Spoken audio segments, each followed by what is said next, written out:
the city. We want to bless the nation. We want to bless the people. And we want to bless you.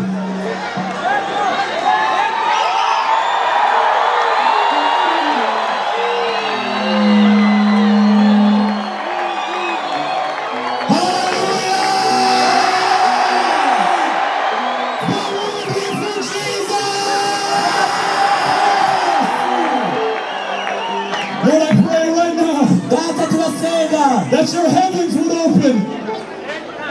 That your heavens would open on Burundi. And Lord, I ask that you would bless this nation. Bless the leaders. Bless the students. Lord, I pray for every person on this field.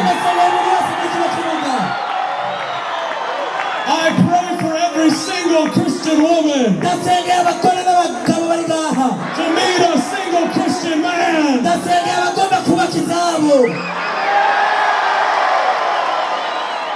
I pray for every single Christian man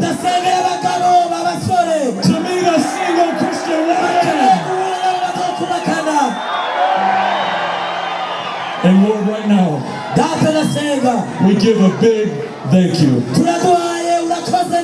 for all the pastors of Bujumbura, all the bishops of Bujumbura,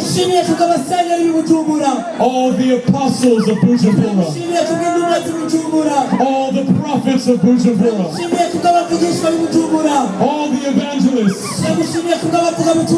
Lord, I ask that you would wrap your loving arms around every ministry. Lord, I pray that more pastors would rise up, more prophets would rise up, more evangelists would rise up, more teachers would rise up from this crusade.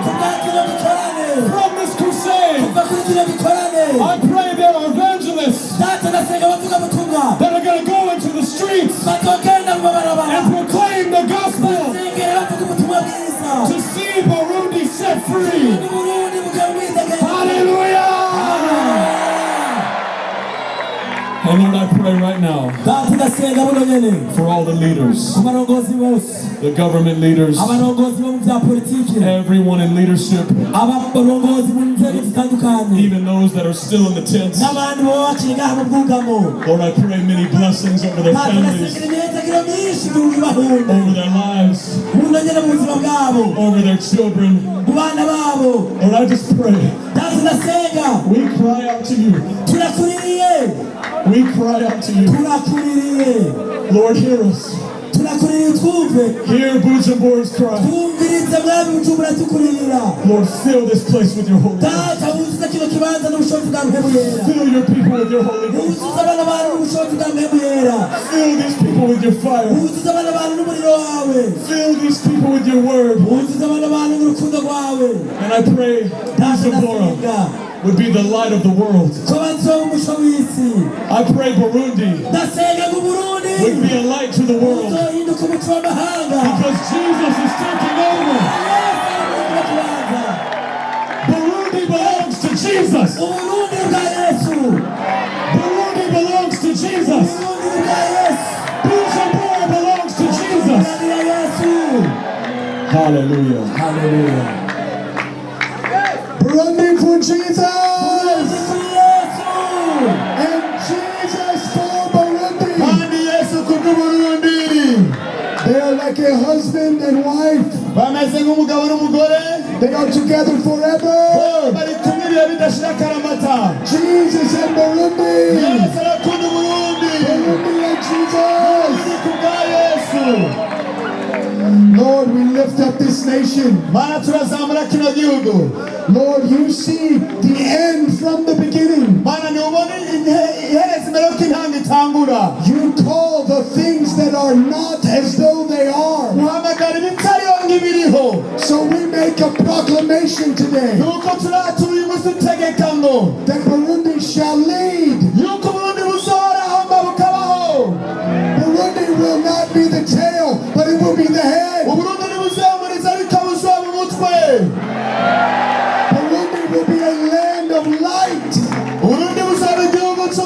of blessing, igihugu cy'umugisha, of love, igihugu cy'urukundo, of forgiveness. igihugu cy'umunezero, Beautiful, cyiza cyane, beautiful. cyiza rwose. And every Burundian kandi umurundi wese will know azomenya that Jesus yuko Yesu has lifted up Burundi. yadugije azamuye Burundi hejuru. I have felt God's heart for Burundi. ndumva urukundo Imana ifitiye Burundi. He loves her. Irarukunda cyane. She is special, urukundo rudasanzwe, to be desired, urukundo rwo kwifuzwa, and hope. ibyizigiro. Hope is here. ibyizigiro biri ngaha. Hope is in Burundi. ibyizigiro biri Burundi. Jesus says, I've come to give you a future and a hope. Yesu agiye kuzobaha akazoza n'ibyizigiro byinshi. So Heavenly Father, nuko data fasha, we come before you as your children. tuje imbere yawe nk'abana bawe. We say, bless this nation. turavuze ngo yasagira kino gihugu Mana. Bless it in Jesus' name. imigisha mu izina rya Yesu. Bless every person in Burundi. imigisha iza mu Burundi mu izina rya Yesu. Every man, woman, and child in Burundi. imiryango yose n'amazina yose y'u Burundi. God bless them in Jesus' Mana name. bahezagira mu izina rya Yesu. Hallelujah.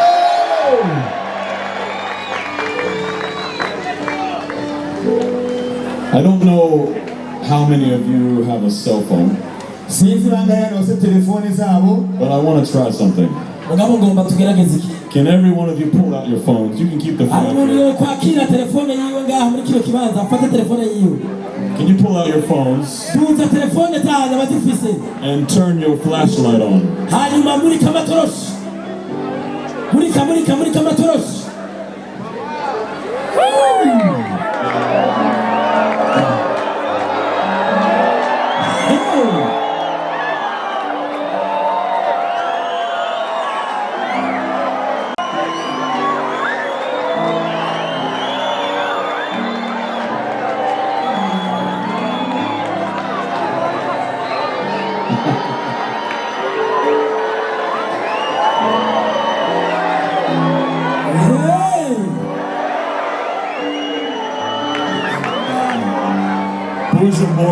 Bujumbura is a city set on a hill. Bujumbura ni gisagara kiri ku musozi uhoraho.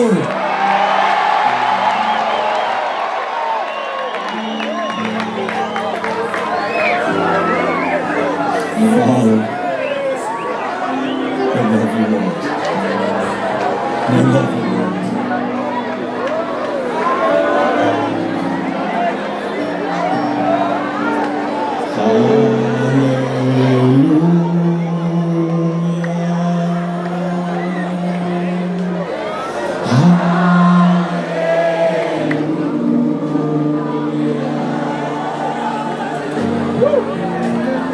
Hallelujah.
voices, just the voices.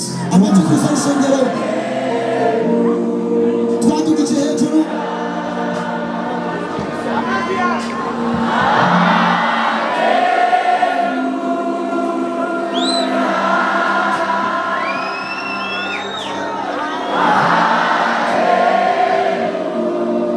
twadugije n'ibiganza vyacu hejuru twese n'amatoroshi haleluya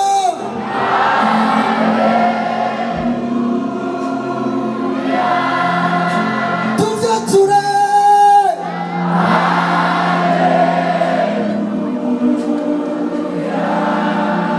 tuvyature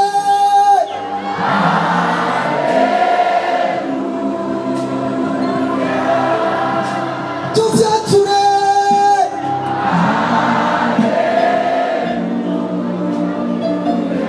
tuvyature kandi n'amajwi yacu arenga hale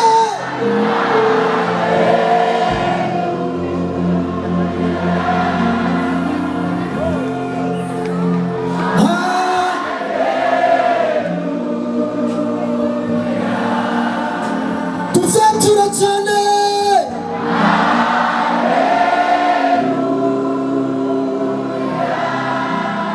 twadugije amatushi yacu twagize uku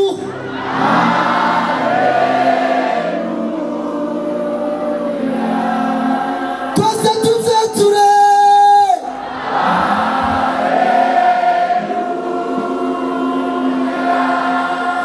I can hear you.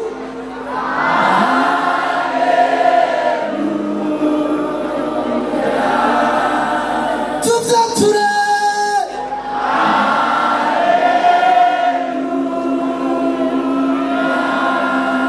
turagukunda yesu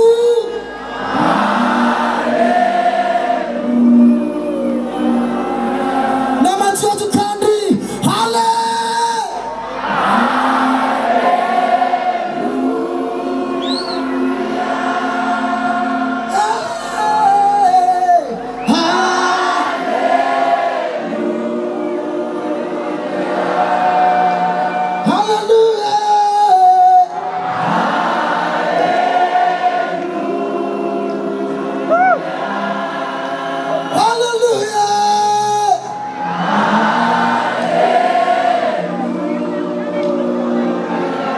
tuduze ibiganza vyacu hejuru n'amajwi atuje hale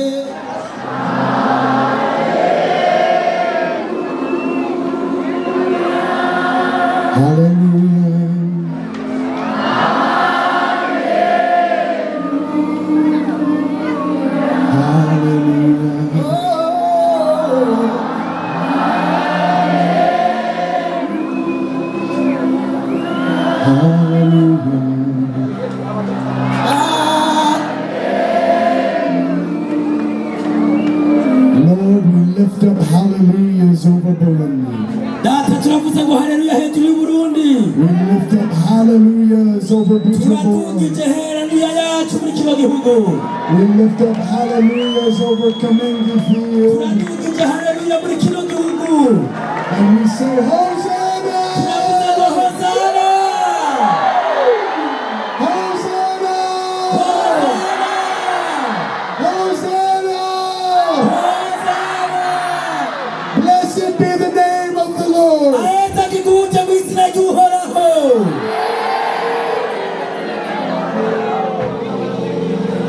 We're going to close in prayer, tugomba gusozera dusenga but Jesus is not closing. ariko yesu we nasozereye Say amen. vuguti amina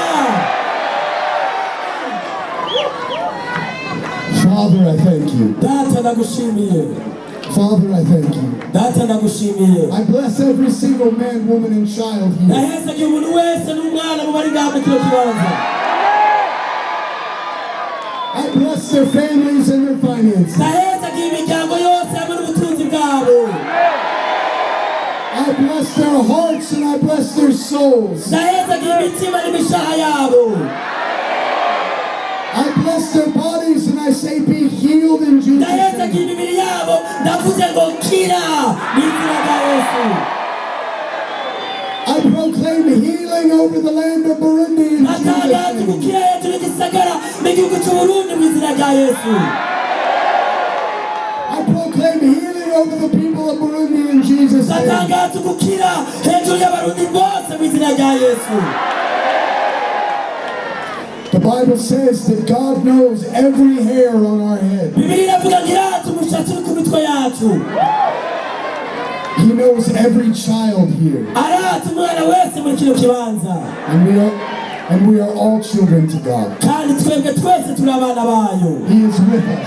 kandi Imana iri kumwe natwe. He is here. Imana iri hano. And I ask in Jesus' name, Father, kandi ndasenga yesu mu izina rya data. touch, korako touch, korako touch, korako bless, kora hezagira Blessing. hezagira Blessing. imihezagiro Blessing. imihezagiro Blessing. imihezagiro Blessing. imihezagiro Blessing. imihezagiro Blessing. imihezagiro Blessing. imihezagiro Blessing. imihezagiro Blessing. imihezagiro Blessing. imihezagiro in Jesus' name. izina rya yesu. Hallelujah. Haleluya. We love you. turabakunda We love you. turabakunda mwese We love you. turabakunda. We're going to continue to pray for you. tutobandanya tubasengera. You know, sometimes family, they go away for a little while. urazi kenshi na kenshi ibintu biraza bikavaho umwanya utari muto. Sometimes they are just in the next room. rimwe na rimwe ugasanga bigiye mu kindi cyumba. I want you to know that maybe we will be in the next room for a little while. ngomba mumenye yuko tuzoba turi nko mu kindi cyumba mu mwanya muto. But we are praying for you. mugabo tuzobasengera cyane. We are praying for you. tuzobasengera cyane. Because we love you. kuko turabakunda. And we are family. kandi turabahezagiye. Amen. amen. So we love you. turabakunda. You are in our hearts now. muri mu mitima yacu cyane. We will be praying for you. tuzobasengera. In Jesus' mu name. izina rya yesu.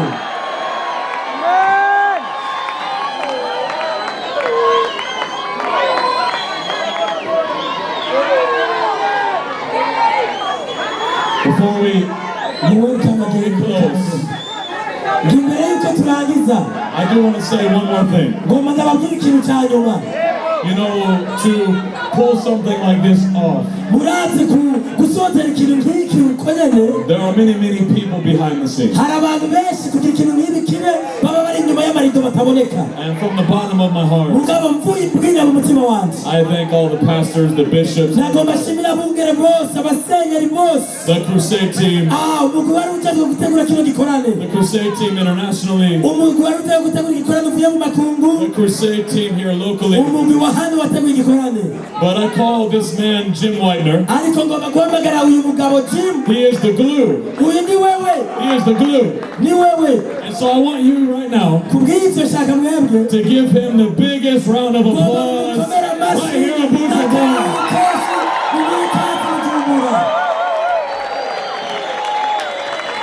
Say, I love you, Jim. mubwira ati ndagukunda Jim. Hallelujah. And my prayer is isengesho ryanje ni iri. that we will see you in Burundi nuko again. tuzobabona kandi tukazosubira kubonana mu Burundi kandi. Hallelujah. Haleluya. And one more thing. ikindi kintu kimwe naco ngicyo. Did you enjoy being here with Jesus? mbega mwaragiye kuba ngaha muri kumwe na Yesu. Yes. I want